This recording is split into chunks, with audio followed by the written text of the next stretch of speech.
Pete, the doctor told me I can be discharged in 3 days or so. What? Really? Yes. Of course, there will be lots of rehab coming ahead. Still, I'm so happy for you, Helen. You can finally sleep in your own bed. It's been 3 months since I was home last. It was a long 3 months. This was all my fault. I told you to stop it, honey. I'm glad it was me and not you. Besides, we were lucky no one else got hurt from the crash. But you are bound to a wheelchair now because of me. I can't tell you enough how sorry I am. I know being sorry won't cut it. Hey, you've apologized enough already. I really don't blame you or anything. Your late mother would be so furious of me. I promised her that I would protect you. I am your only family, and now I have hurt you. It was an accident. You learned your lesson the hard way not to speed too much. You now know what happens when you do. Absolutely. I'm so sorry. Okay, that's the last time you're going to say sorry. So, are you picking me up, or what? Of course I will. I will carry all your stuff. I will reserve a wheelchair-friendly cab or limo service. There's no way I'm driving with you in the back, at least for a while. Okay. I think they will let me go around noon. I'll let you know when I find out the details. Sounds good. Are you sure you're not busy, though? I know you're in the middle of an important project. Everyone knows what happened. Even the CEO told me to take good care of you and personally gave us a get well package. They would make me go even if I said no, which I won't, of course. Wow. How nice of everyone and your CEO. Please say thank you to everyone for me. I will make sure I do. Your CEO is a woman, right? Yes, she's around my mom's age. She is one tough, smart lady. Is she now? I wonder if she would like my baking. I'm dying to bake, so maybe I could prepare a small thank you gift with it. I hardly ever see her, though. It was actually the first time I've ever spoken to her when she gave me the package. It's quite famous that she is a serious camper. Camping. I don't know what I could give back that's related to camping. Do you know if she has any food preferences? I don't know. I can ask around if you want me to. Yes, please do. By the way, how is our apartment? Have you been cleaning at all? I will. I will tidy up so you can get around in your wheelchair. Well, meaning you haven't been, have you? But I understand it has been very hectic these past months. You were going back and forth between home and the hospital and work. You don't have to get everything done before I come back. I'm going to make time tonight. I want to make sure everything is in the right place for you. It's the least I can do. Thanks. I'll let you get back to work. Okay. Good luck with the last bit of your hospital life. If you can, please pack or gather items I can start to take home. I can't come see you today, but I plan to tomorrow. Pete, are you coming home soon? I'm still at work. I see. Can you please let me know when you are working late? I've been working late this whole month. Can't you guess? I assumed you would be, but then sometimes you come home early.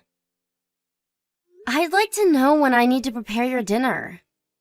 It takes a long time for you to cook lately. Well, why do you think? I'm cooking from my wheelchair. It's been 6 months since you got out of the hospital. When do you think you'll be able to walk? I can stand up if I hold on to something. But you can't walk yet? No. Have you been going to rehab? Of course. The doctor said you'd be able to walk through rehab. Are you sure you're working hard enough? I am doing my best here. How can you say something like that? We've only been able to go to barrier-free places. Where we can visit is very limited right now because of you. I really wanted to go camping this summer too. What is the matter with you? What? Your attitude towards me. You've become so mean to me lately. It's not like I prefer to be in this wheelchair. Oh, what are you implying? You're saying it is my fault after all? No, that's not what I'm saying. I understand that it's stressful being around someone who can't walk. But I think you can be a bit more considerate, at least.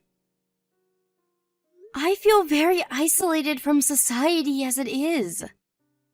Especially now that you've become very busy. I'm lonely. You know I have a huge project to handle. Yes, I know that. But you've been going out on your own on the weekends, too. Do you not want to be with me anymore? It's not like that. Sorry. I've been overwhelmed with everything that's been going on. I didn't mean to be so hard on you. It's okay. I understand. You are a very outgoing person, so not being able to move around freely must have been very stressful for you. Yes, but it can't be helped. I should have managed my feelings a little better. It's not your fault, Helen. I'm sorry. Hey, let's go camping. Huh? I don't think that's possible. Of course it is. There are many camping resorts nowadays. We can find one that is handicap friendly. I mean, I would still need a lot of help from you. I will gladly help. Okay then. We'll go as soon as your project settles down a bit. I will handle the booking and packing. Are you sure you want to go? Yes, I am. I want you to be able to enjoy summer, and I need to get out too. It would be a good opportunity for me to learn how to get around outdoors. Thank you, Helen. I know I'm being selfish. You are not being selfish, Pete. Besides, I'd prefer for us to have a good time together than to have our marriage fall apart.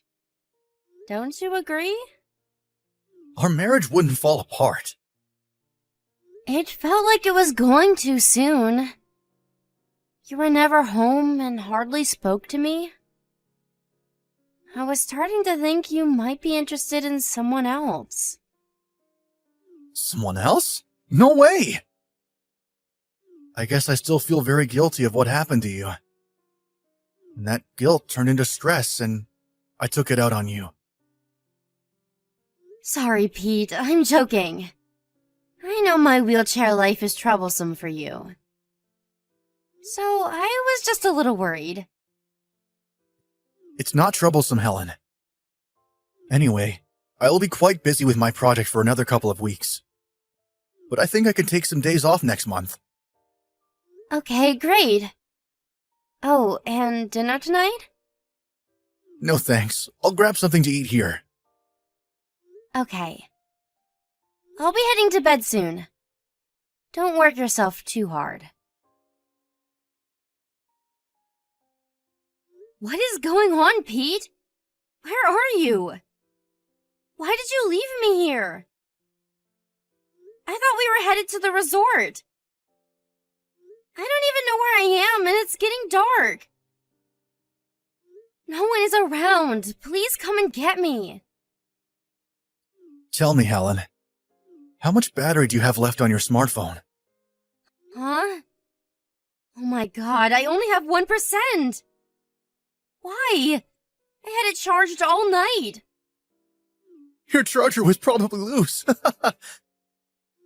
Why are you laughing? You threw me off the car in the middle of the woods. You didn't even leave me my wheelchair. Your wheelchair would get you nowhere in those woods anyway.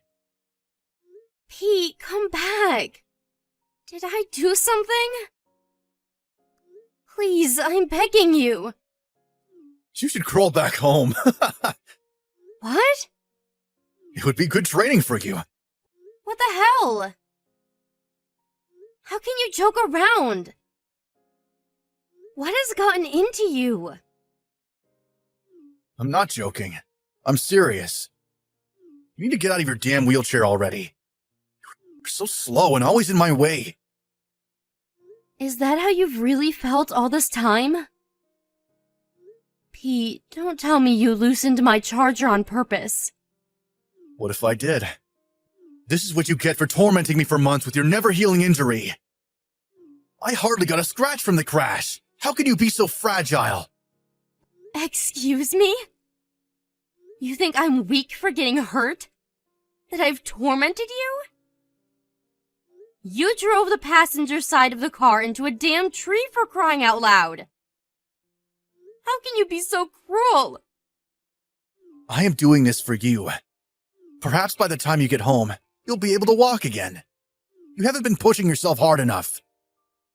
Doing this for me? Don't be ridiculous and come get me now! Shut up, you useless bitch! What? The only reason you were able to live normally is because of me. You have no one else. Without me, you are no good. Pete, what has happened to you? So you just want to get rid of me now? Yes? Despite me taking care of you, all you do is whine. Why are you not home yet? Why are you so mean? Blah, blah, blah. You think it's okay to whine because you feel sorry for yourself, don't you? I do not feel sorry for myself. Pete, I don't have any more battery. Please, help me. I said crawl back home. I am not helping you. You have to do this on your own. Hello, Pete. Helen? Wow, you made it through the woods? Wait, did you call the police? No. I didn't know you had survival skills. How did you make it back? I was hoping you'd get lost in the woods. Wow, you are worse than what I have heard. Unbelievable. What? Where are you anyway? I don't see you back here in the house. How did you charge your battery? Pete, you are fired. Don't go back to the office. What? Fired? What are you talking about? Did you lose your mind in the woods? I am not Helen. Huh? You're not? But you're messaging me on Helen's smartphone.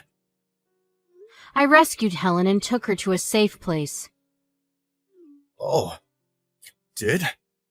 What do you want? Did you contact me to tell me how horrible I am? This is between husband and wife. You should mind your own business. But you really are horrible. You had her injured because of your reckless driving in the first place. I said stay out of it! Who the hell are you anyway? I don't know what Helen told you, but it is none of your business. Or what? Are you saying you will take care of my crippled wife? If that's the case, sure, I'm all eyes and ears. Have you been reading what I sent? Huh? I said you are fired. I'm Carla Morrison, your CEO. Miss Morrison? You're joking, right? No, I am not. Why would you have my wife's phone? You have to be told the same thing twice to understand what I am saying? I said I rescued your wife. You do know that I like to spend my free time camping, don't you? Yes, I am aware. I never thought you'd run into my wife in the woods. I hope she hasn't been too much trouble for you. Sincerest apologies. If at all, she is not the reason for trouble. You are. Did you leave her knowing people get lost in those woods all the time? You must have a serious problem. She can't even move without her wheelchair. There is a legitimate reason for all of this. Is there now? I don't know what she has told you, but she hasn't been going to rehab. So I was angry, you see? This was all just a fight between a husband and a wife. I left her because I wanted her to get better. I took her to the hospital myself. Her doctor said she hadn't missed a session since she's been discharged. The reason why she can stand now is because she worked hard. Well, yes, but that's really recent she's become able to do that. Then that means she has been working hard, right? Where is the legitimate reason you were talking about? Besides, you haven't been looking for her this past week. You know, I've had my eyes on you. You've been going to another woman every day you left Helen because you didn't want her anymore. You've misunderstood. I'm not cheating on Helen. This woman is just a close friend. You sleep with all your close friends? Don't make any more excuses, because I have the proof here. Have you forgotten that your own company provides services to the handicapped? I am shocked that my employee has abused his own handicapped spouse. I never meant to abuse Helen. None of this is acceptable. We will be discussing how to deal with you tomorrow at the board meeting. You are to stay put until you get further notice from the office. Wait, please. Mrs. Morrison, I am so sorry. I will never treat my wife the same way ever again. Please forgive me. You don't need to ask me for forgiveness. But you should apologize to your wife. Of course I will. Please reconsider. Hi, Pete. I got my phone back from Miss Morrison.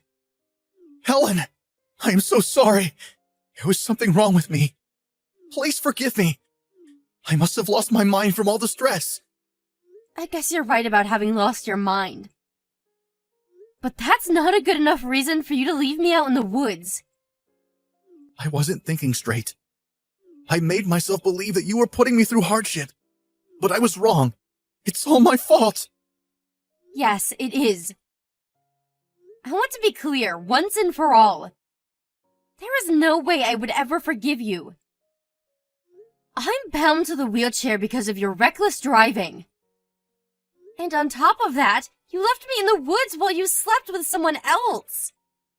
Helen, listen to me. I was only seeing someone else because I was weakened from the stress. Don't give me that crap. You must think this is all a joke. Don't you dare tell me about stress. I have been putting myself through painful rehab every week while you are having fun cheating on me. I am truly sorry. I will never see the woman again. I swear to stay by your side. I will support you for the rest of my life. Oh, you swear? Yes. So please, can you tell Miss Morrison not to fire me? I can't lose my job. I will change and never hurt you again. You will be my priority in everything I do. There is no way I am getting back with someone who has tried to kill me. You think I am useless because I have no other family and because I can't walk? I don't think that. I will stay by your side. Please, let me be there for you. Just to note, it never even crossed my mind to divorce you, ever. I think I know why you left me in the woods. It's because you wanted me gone, but even if that didn't work, you thought I would break our marriage. You didn't want to be the bad guy who divorced his crippled wife. You thought it would save your reputation. No, that's not true. I don't believe anything that comes out of your mouth. But yes, since you left me to die, I will divorce you. I won't ever forgive you or spare you any more of my time or feelings. Helen, I'm so sorry. Please, give me another chance. I will not be fazed by you, no matter how many times you say you are sorry. I finally see it now. You are a pest in my life, and I don't ever want you around me. We are done. Miss Morrison introduced me to a good lawyer afterwards, who helped me file the divorce quickly. Trusting Miss Morrison's recommendation, I have let my lawyer take lead and handle most matters. And it was probably the best decision I have made besides leaving Pete. In addition to our division, I was able to win a fair amount of money from Pete as consolation money.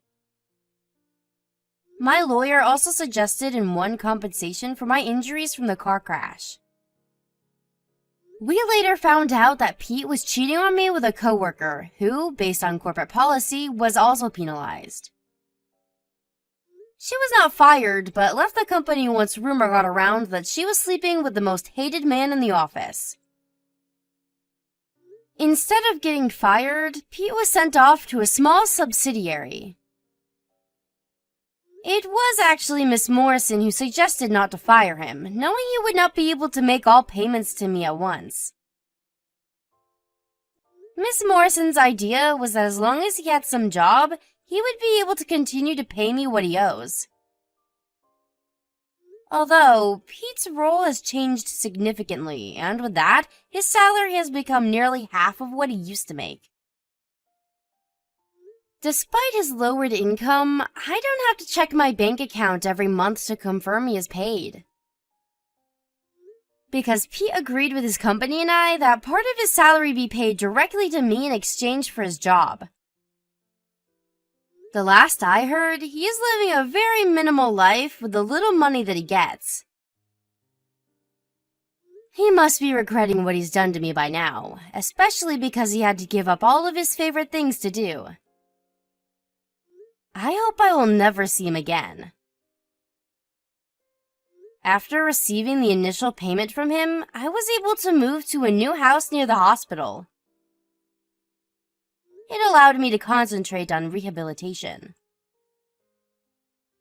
Recently, I have become able to walk a little bit with support. Miss Morrison recommended me to a company and helped me land a great job that lets me work from home. Not only has she saved my life, but she has helped me get through the impossible. I have told her repeatedly that I want to pay her back somehow, but she insists that I help someone in need instead. Having met an angel like her has become the greatest gift of my life. Just as she taught me, I will make sure to help anyone in need of my help. And I will continue to strive to become a strong, noble woman like her.